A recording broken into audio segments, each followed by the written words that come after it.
أعوذ بالله من الشيطان الرجيم.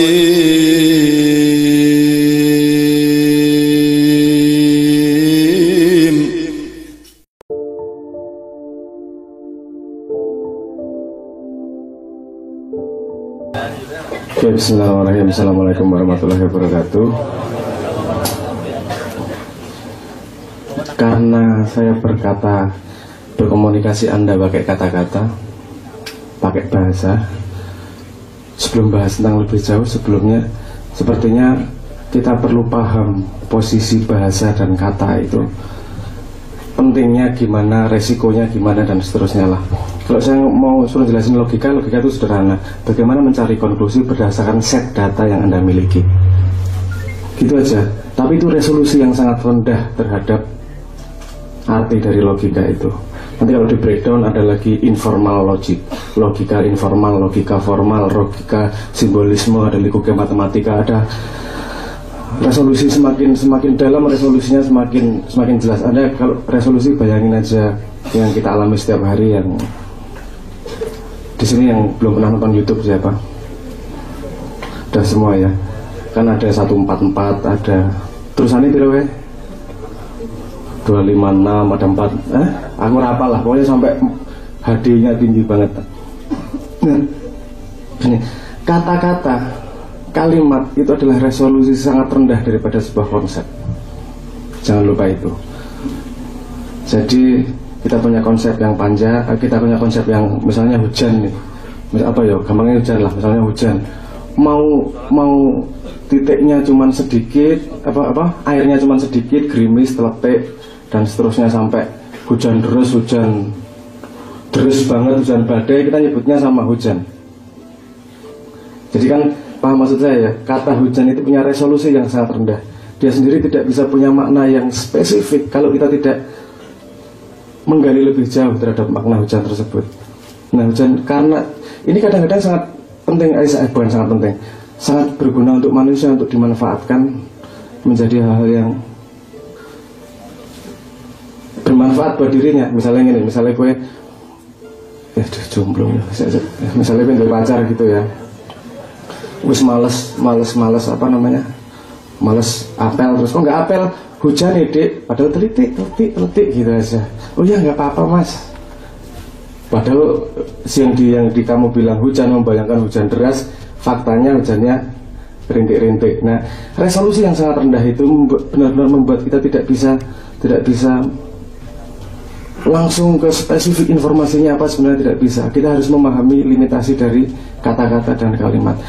Setiap kata itu punya arti, tapi artinya juga akan berubah ketika dia, bukan berubah, artinya akan lebih spesifik ketika dia diletakkan pada kalimat. Dia di depan atau di tengah atau di belakang, artinya sudah sedikit berbeda. Kalimat itu ada pada paragraf apa, dia perlu lebih presisi lagi. Paragraf itu ada pada cerita apa, cerita itu ditulis oleh siapa. Nah itu semakin presisinya semakin tajam. Jadi kalau kita cuma nyomot kata-kata dan kita pakai, itu harus sangat hati-hati.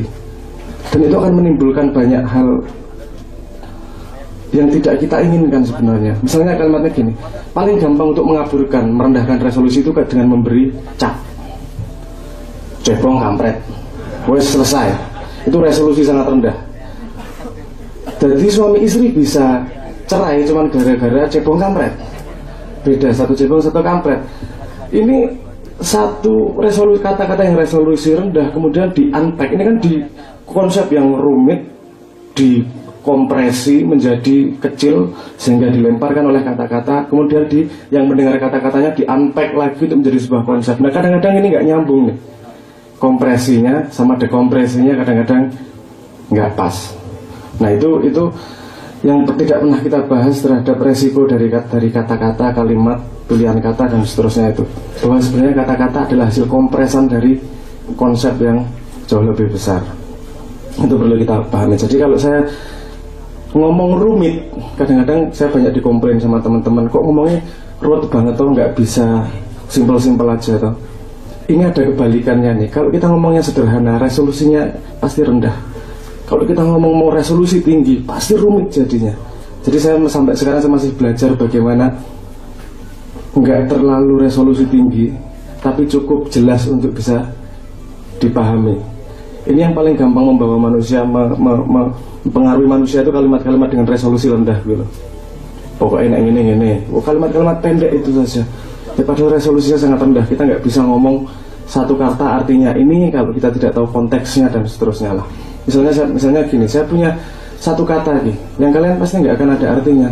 Ketika saya ngomong gudeg gitu, karena Anda nggak punya konteksnya untuk artinya apa, ya gudeg bayangan Anda. Tapi kalau patung dengerin saya ngomong gudeg pasti ketahuan jengking-jengking dia. Lihat mukanya tuh, dia tertawa yang karena unpacking, dekompresnya dari kata satu itu punya arti yang berbeda tiap orang. Nah, kita harus hati-hati dengan kata-katanya. Unzipnya nih, unzip.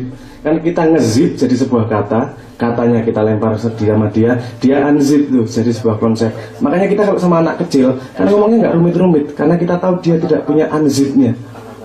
Dewi ngomong terlalu rumit, kalau kata-kata istilah yang rumit dia nggak akan bisa unzip. Makanya kita nggak pakai kata-kata yang rumit. Nah, saya pikir setiap kata-kata pilihan dalam Quran loh ini, Quran dia pasti punya unzip yang, karena ya kalau yang ngasih Tuhan berarti unzipnya sudah ada dalam diri manusianya. Dan unzipper manusia sendiri pasti punya spesifik cara untuk menerjemahkan kata dari Quran tersebut. Nah, saya nyambung ke Simbah tentang tadi itu. Kalau saya melihat dunia itu ada berangkatnya dari Twitter gue loh. Saya ngomong bahas tiba-tiba gimana menurut Mas Abrang kalau Quran itu fiksi. Duh, aku wegah ya bahas itu. Oke, saya masuk. Kalimat itu benar kalau dari sudut pandang dia, karena pisau analisisnya tidak lengkap melihat yang namanya nyata. Karena sebuah kata itu diciptakan berbeda karena dia memiliki makna yang berbeda. Fiksi itu artinya bukan fakta, gitu aja sederhana. Tapi memang hidup cuma urusan fakta. Kalau saya lebih gini, hidup itu urusan kenyataan. Ada nyata, ada fakta, ada makna. Itu hal yang berbeda semua itu. Rodok. Saya pengen resolusi agak tinggi nih. Yang saya ya, ada nyata, ada fakta, ada makna. Nyata itu adalah hal-hal yang kita merespon terhadapnya. Misalnya gue bayangke pacarmu wengi-wengi mbuh nang ngendi, nggak bisa dihubungi, jadi lagunya siapa sih? Kamu di mana, dengan siapa, malam ini berbuat apa? Itu kalau nggak nyata bagi dia, imajinasi itu nggak akan menjadi sebuah karya. Paham nggak maksud saya? Karena dia merespon itu dengan serius tuh. Apa itu fakta? Belum tentu, tapi itu nyata nggak buat dia. Terus nyatanya datang dari mana kalau bukan dari fakta? Ketidaktahuan dia terhadap keberadaan si pacar membuat dia mengambil sebuah makna yang dia karang sendiri, yaitu koyone mbuh ngopo karo sapa di mana, gitu lah. Jadi sebuah karya itu. Nah, ada fakta. Kalau fakta itu, misalnya, fakta itu yang dipelajari oleh sains, sesuatu yang bisa kita observasi bersama dan kita bisa buktikan bersama. Jadinya rumus, jadinya fisika. Kalau matematika bukan fakta, matematika adalah pelajaran cara berpikir untuk unpacking, untuk unzip informasi itu. Fisika menghasilkan yang disebut sebagai fakta. Kita bisa ngomong kalau ada kucing di sini, faktanya ada kucing di sini. Kalau ada matahari di sana, faktanya ada matahari di sana. Kalau makna, bukan mataharinya yang penting adalah bagaimana makna matahari tersebut terhadap kita. Ada hal yang berbeda itu. Paham ya maksud saya? Jadi kalau kamu ngomong Quran adalah fiksi, kamu melihatnya cerita itu sebagai sebuah yang bisa diobservasi dan bisa dikonfirmasi bersama, yang bantah maupun yang mengiyakan sama-sama nggak bisa membuktikan. Wong itu cerita lama sejarah kok. Anda ngomong sama saya tanyain Anda kemarin kentut berapa kali, Anda bilang 5 kali. Saya dan Anda tidak akan bisa membuktikan itu fakta atau tidak, karena nggak ada sama-sama yang ngitung. Betul nggak?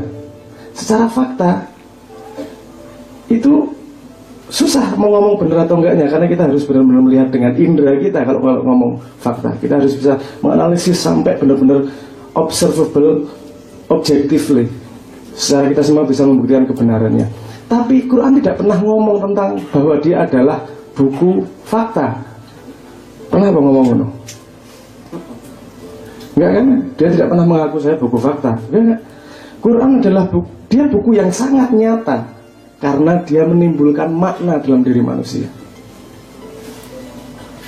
Ketika kita baca satu ayat, ayatnya tidak pernah berubah, faktanya tidak pernah berubah, tintanya tidak pernah berubah, tulisannya tidak pernah berubah pada kertas yang sama, faktanya sama, tapi maknanya berubah atau tidak? Kita baca sekarang, maknanya seperti ini. Minggu depan maknanya berubah lagi, bulan depan maknanya berubah lagi. Karena kita semakin lebar memahaminya, kita semakin tumbuh sebagai manusianya. Kenyataan yang kita ambil bukanlah kenyataan fakta dari Quran. Yang kita ambil adalah kenyataan makna dari Quran tersebut. Kenapa? Karena kadang-kadang dan seringkali sih, bukan seringkali, makna itu lebih penting daripada fakta. Karena makna bisa menumbuhkan manusia. Kalau fakta hanyalah sebuah trigger, hanyalah sebuah pemantik untuk kita bisa mencari makna dan kita bisa menumbuhkan diri kita. Bahkan makna bisa berubah dengan fakta yang sama. Kalau misalnya Anda laki-laki, nah aku mesti contohnya jomblo ya, nyon saya boleh. Misalnya Anda punya pacar, terus Anda sepanjang pacaran sering jajak minta handphone dibeliin, wes sokir. Dia minta casing ganti seminggu 3 kali dibeliin, jajanin nonton Anda beliin. Terus kemudian sebulan kemudian ketahuan bahwa selama ini dia selingkuh. Ketika Anda beliin itu semua, itu adalah sebagai keindahan, romantisme seorang pacar. Hanya karena satu fakta di depan, ketika kamu ketahuan bahwa ternyata dia selingkuh selama ini, yang romantis itu tadi menjadi sebuah kejadian kebodohan. Cek gobloknya tak tukar ke HP, tak gobloknya tak jajak gitu. Faktanya bersama atau tidak? Faktanya masa lalunya tidak berganti loh faktanya. Maknanya berubah atau tidak? Jadi makna itu selalu berubah karena kita memahami sesuatu yang baru. Ketika saya ngomong bahwa kebenaranmu sekarang adalah kesalahan yang belum kau pahami, saya udah sering kali ngomong gitu. Kenapa? Karena manusia yang tumbuh adalah pemaknaannya. Dia semakin maknanya semakin terhadap hal yang sama, maknanya semakin berkembang. Dia melihat dunia sama sekali bisa berubah. Dunianya tidak berubah, tapi dianya yang berubah, memaknai dunianya. Nah, kalau pemaknaan ini sudah di stop, nggak dibiarkan tumbuh, bahayanya tuh. Pemaknaan ini di stop, nggak dibiarkan tumbuh dalam diri manusia. Dia menghentikan pertumbuhan manusia menemukan Tuhannya. Yang saya ngomong segawat itu loh.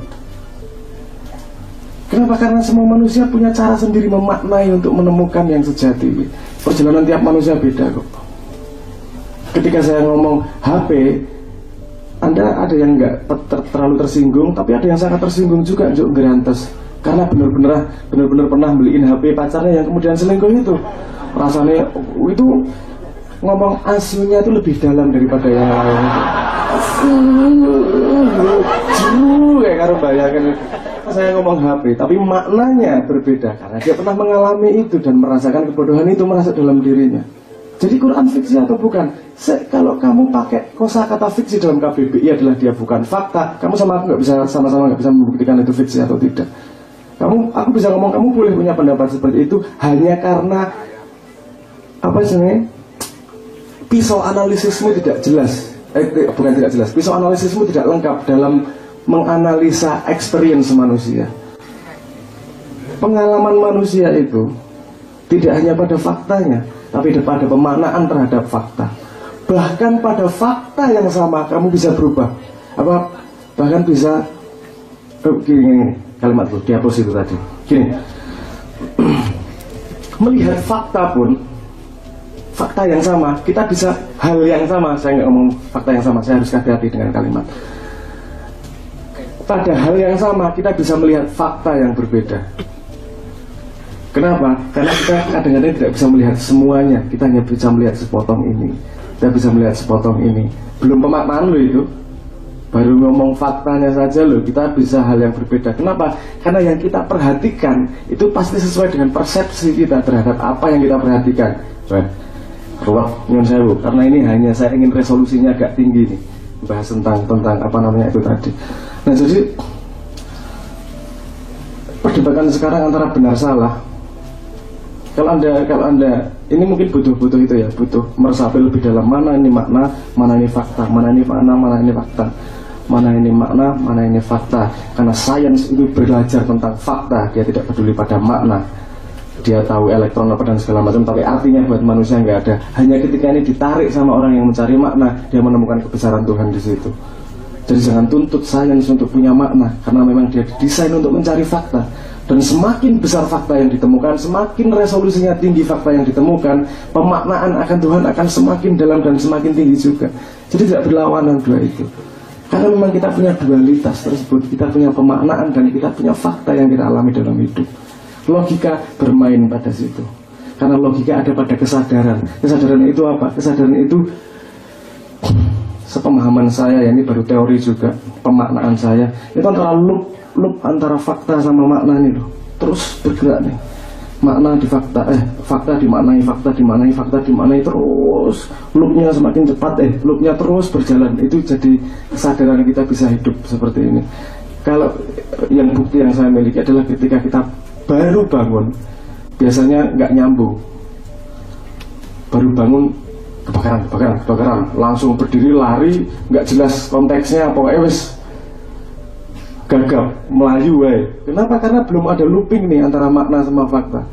Belum tahu bahwa yang bangunin saya patung. Kalau saya tahu yang bangunin patung, langsung gak percaya ketawa loh. Karena saya punya pengalaman panjang terhadap patung no, dan gudiknya.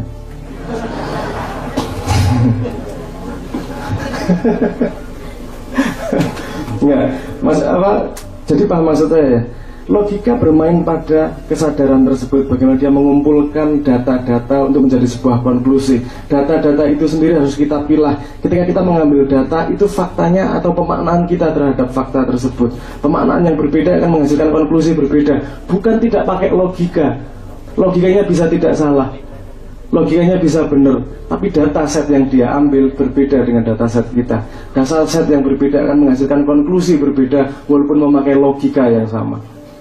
Aku rada aneh ngomong logika sama lagi, karena sepemahamanku logika yang siji bentuknya ngono kuwi. Konklusif seperti konklusi seperti itu. Walaupun kalau kita mau menggali lebih dalam lagi, resolusinya lebih tinggi, akan rumit itu, nanti ada deduksi, ada induksi, ada segala macam meruwetnya itulah. Tapi intinya sebelum ke resolusi yang logika itu, saya ingin menjelaskan itu tadi, bahwa pada pengalaman hidup kita tidak hanya mengalami fakta. Fakta itu hanya sebagian kecil, karena yang kita bereaksi terhadapnya bukanlah faktanya, kita bereaksi terhadap kenyataannya. Apa yang nyata, bagaimana kita mengambil fakta itu menjadi makna. Jadi kenyataan bisa datang dari makna, bisa datang dari fakta. Dan itu dataset yang kita ambil kenyataannya, kita olah menjadi pakai logika dan menjadi sebuah konklusi. Konklusi itu menumbuhkan mesin makna untuk melihat fakta dengan cara yang berbeda. Hubungannya ngono gitu terus sepanjang hidup. Mohon maaf kalau resolusinya dhuwur dan ngeluh. Kita ada waktu untuk diskusi mendalami yang ini. Kalau mau diteruskan, tapi untuk awalan mungkin saya menjelaskan itu dulu. Assalamualaikum warahmatullahi wabarakatuh.